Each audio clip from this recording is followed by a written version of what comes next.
Salut à toi! Depuis quelques jours, de nombreux pratiquants de musculation belges sont dans la tourmente. Une nouvelle est récemment tombée. D'ici quelques semaines, les sportifs amateurs en salle de musculation seront susceptibles de subir un contrôle antidopage. Donc peu importe où tu t'entraînes, à moins peut-être que tu aies un home gym, tu pourras te faire contrôler. Au niveau des sanctions, parce que oui, s'il y a des contrôles, il y aura des sanctions. Ça pourra aller de 1 à 4 ans de suspension de toute activité sportive. Je ne sais pas trop comment ils vont vérifier ça chez les amateurs, mais bon, et de 350 à 10 000 euros d'amende. De quoi te foutre dans le ta cure de stéro, mais d'une autre façon. Ce que tu dois savoir, c'est que le nombre d'utilisateurs de produits interdits augmente sans arrêt. Avec l'effet de mode de la musculation et la banalisation de ce genre de choses, les personnes légèrement limitées n'hésitent pas à franchir le pas. On se retrouve donc de plus en plus avec des mecs qui, après quelques années de muscu et de piqûres dans le fion, s'autoproclament coach en musculation, diététique et tout le tralala. Juste parce qu'ils ont un bon physique, en fait. Tout reste subjectif.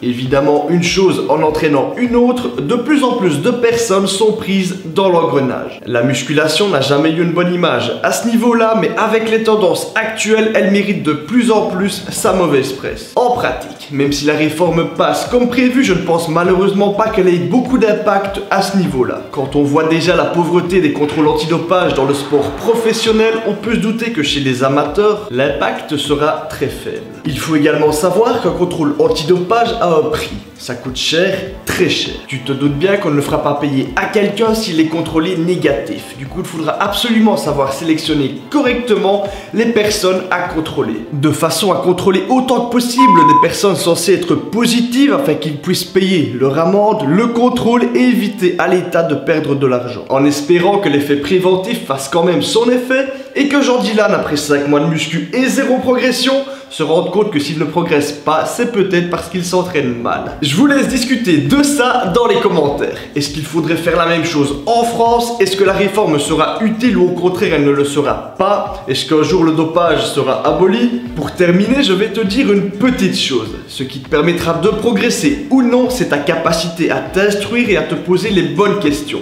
que ce soit sur l'alimentation ou sur l'entraînement. D'ailleurs, à ce sujet, vendredi passé, j'ai sorti une vidéo sur les blessures aux épaules. Il s'agit d'un des sujets les plus importants de ma chaîne. C'est d'ailleurs ma vidéo qui proportionnellement a été la plus appréciée. Et je vous en remercie. Par contre, ça a été celle qui a été la moins vue. Et malheureusement, ça reflète bien l'état d'esprit de certains. On veut devenir musclé, mais on ne s'intéresse pas aux bonnes choses. C'est sûr qu'on progressera plus en allant écouter les derniers potins et Clash dans le feed game. Sur ce, si la vidéo t'a plu, pense à laisser un pouce bleu et à t'abonner. Pense également à donner ton avis sur le sujet dans les commentaires.